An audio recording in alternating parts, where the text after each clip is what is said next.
రంగారెడ్డి జిల్లా మోయినాబాద్ మండలం కేతిరెడ్డిపల్లి గ్రామంలో దారుణ ఘటన చోటు చేసుకుంది. స్వప్న అనే 34 ఏళ్ల యువ న్యాయవాదిని అత్యంత క్రూరంగా హత్య చేసిన ఘటన స్థానికంగా తీవ్ర కలకలం రేపుతోంది. హత్యకు గురైన మృతదేహాన్ని భాస్కర్ హాస్పిటల్ కు తరలించినట్లు సమాచారం. ఈ సంఘటన న్యాయవర్గాలను తీవ్రంగా కలిచివేసింది.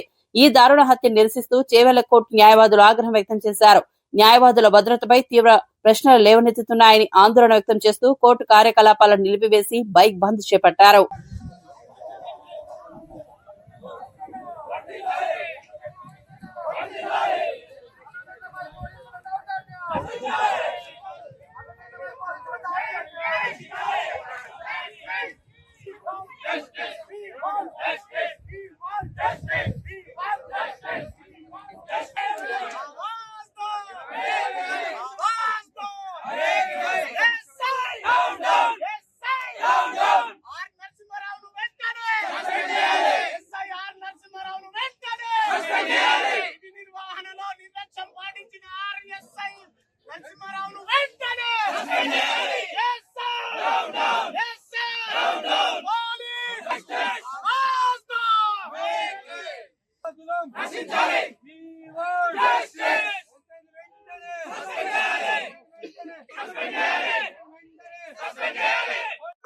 చనిపోయిందని చెప్పి వెళ్ళిపోయిండు. అది ఆల్రెడీ ఎఫ్ఐఆర్ అయింది జనవరి 11 రోజు. ఆ ఎఫ్ఐఆర్ కూడా అటువంటి మర్డర్ అయింది. నవంబర్ లో చెవెళ్ల కోర్టులో ఎఫ్ఐఆర్ అయింది, జనవరిలో మోనాల్ కేసు లో ఎఫ్ఐఆర్ అయింది. రెండు ఎఫ్ఐఆర్లు అప్పుడే అక్యూజ్ అరెస్ట్ చేసి రిమాండ్ చేసి ఉంటే మర్డర్ కాకుండా ఇవాళ 9 గంటలకి పోలీస్ స్టేషన్ 9 గంటలకు 9:30 మర్డర్ అయింది. 9:30 మర్డర్ అయింది. 9:40 మర్డర్ అయింది. బాస్తా హాస్పిటల్ తీసుకుపోయాను. ఒక్క కానిస్టేబుల్ ఉన్నారు, ఒక్క ఎస్ఐ లేడు, సిఐ లేడు, ఏసీపీ లేడు. అదే విషయంలో వాళ్ళ అమ్మని చూసుకొని పోలీస్ స్టేషన్ కంప్లీట్ ఇద్దామని అక్కడ ఉన్నేస్తే అరే మీరు 2 ఎఫ్ఐఆర్ అయినా మీరు అప్పుడే అన్ని డిమాండ్ చేసి ఉంటే వీళ్ళు మర్డర్ కాకుండా అడ్వకేట్ పోయిండు, పోలీస్ స్టేషన్కి వెళ్ళి ఎలగొట్టిండు. అడ్వకేట్ పరిస్థితి మర్డర్ జరుగుతుంది, పోలీస్ స్టేషన్ కాంటాక్ట్ పోలీస్ స్టేషన్కి ఎలగొట్టిండు. సామాన్య ప్రజలకు ఏం జరుగుతుంది న్యాయము? అందుకు వచ్చి దౌర్జన్యం చూసినాం, ఈడ ధర్నా చేస్తున్నాం. చేయబట్టి కూడా 1 అవర్ అవుతుంది. డీసీపీ ఆఫీస్ 10 అడుగులు లేదు ఈ నుంచి ఇంతవరకు. సిఐ రాలేడు, సిఐ రాలేడు, ఏసీపీ రాలేడు, డీసీపీ రాలేడు, అడ్వకేట్ వీళ్ళు ఏం చేస్తారని నిర్లక్ష్యమే కదా కారణం. ఎస్ఐ ఐఓ ఇన్వెస్టిగేషన్ చేయడం కూడా అప్పుడే రిమైండ్ చేసుకుంటే ఆ మర్డర్ అప్పటికే అయిపోయాడు. మోనా కేసు లో అటువంటి మర్డర్ అయింది. అప్పుడే నువ్వు అరెస్ట్ చేసి జైలు పంపించడం భయానికి మర్డర్ చేయాలి. ఆ 2 కేసులు నిర్లక్ష్యం వెంటనే అరెస్ట్ చేయాలని మా డిమాండ్. దాని గురించి ధర్నా చేయడం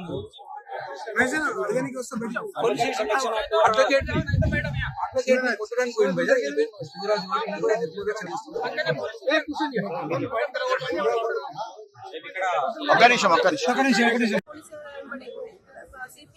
ఏసీపీ లెటర్ పెడుతుంది, ఎక్కడ పెట్టుకున్నాము, ఎట్లాంటిది ఆమెకి ఎట్లాంటిది జరగలేదు.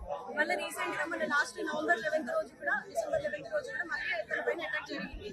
అప్పుడు ఏంటి అంటే జేసీపీతో అమ్మాయి పైన అటాక్ జరగడం జరిగింది. అప్పుడు కూడా ఎఫ్ఐఆర్ కాలేదు, ఏం కాలేదు తను వచ్చి చెప్తుంది.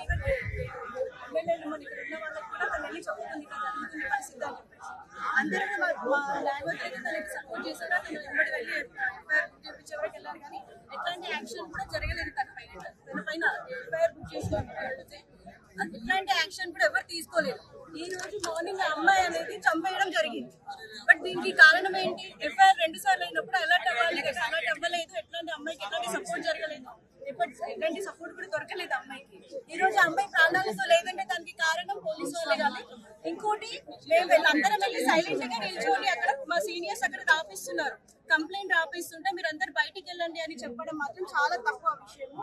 బయటికి నడవండి అని చెప్పేసి అబ్యూజ్ లాంగ్వేజ్, ఒక అడ్వకేట్స్ పైన అబ్యూజ్ గా మాట్లాడడం అనేది చాలా వరకు మంచి పద్ధతి కాదు. మేము అందుకోసం బయటికి వెళ్ళండి అని మేము బయటికి వచ్చి మాదేందో మేము చూపిస్తున్నాం అంటే వాళ్ళు మేము ఎట్లా అంటే అక్కడ ఒక్క మాట కూడా మాట్లాడలేదు, ఏం చేయలేదు అక్కడ. బట్ వాళ్ళే వచ్చేసి మమ్మల్ని బయటికి నడవండి అని చెప్పేసి బయటికి మా తోటి కొలిక్ పైన కూడా అతన్ని బయటికి నెట్టేశారు. సో అందుకోసం చెప్పి బయటకు వచ్చి కూర్చున్నాం. మా తోటి న్యాయవాదికి దాన్ని అక్యూజ్డ్ వెంటనే అరెస్ట్ చేయాలి. అమ్మాయి ఎవరేం చేసినా అమ్మాయి ప్రాణం తీసుకొస్తే ఇప్పుడు అమ్మాయి కరెక్ట్ గా ఎఫ్ఐఆర్ బుక్ చేసి తనని కరెక్ట్ గా చూస్తుంటే ఈ అమ్మాయికి ఇప్పుడు ఈ పొజిషన్ వచ్చేదే కాదు, అమ్మాయి ప్రాణాలు కోల్పోయేదే కాదు. సో వాళ్ళని రిక్వెస్ట్ చేసేది ఏంటంటే అక్యూజ్డ్ ఈ రోజు ఇప్పుడు ఇమీడియట్ గా అరెస్ట్ చేయాలి. ఎస్ఐని కూడా మీడియా మిత్రులతో దయచేసి ఈ విషయాన్ని ఎంక్వైరీ జరగాలి. ఇంకా మాకు ఎస్ఐని కూడా సస్పెండ్ చేయాలి. ఎందుకంటే మేము వచ్చింది ఒక మేము ఇక్కడ పని లేక మేము కోర్టును బహిష్కరించి ఈ రోజు రాలేదు కదా ఇక్కడికి, ఒక పని మీద వచ్చినాం. అట్లాంటి వాళ్ళని ఇర్రెస్పెక్టివ్ గా మాట్లాడడం, ఒక అడ్వకేట్స్ కి వాల్యూ లేకపోతే ఇక్కడ మేమే సామాన్య ప్రజలకి ఎలాంటి న్యాయం చేస్తారనేది మా క్వశ్చన్ ఇక్కడ. Advocate act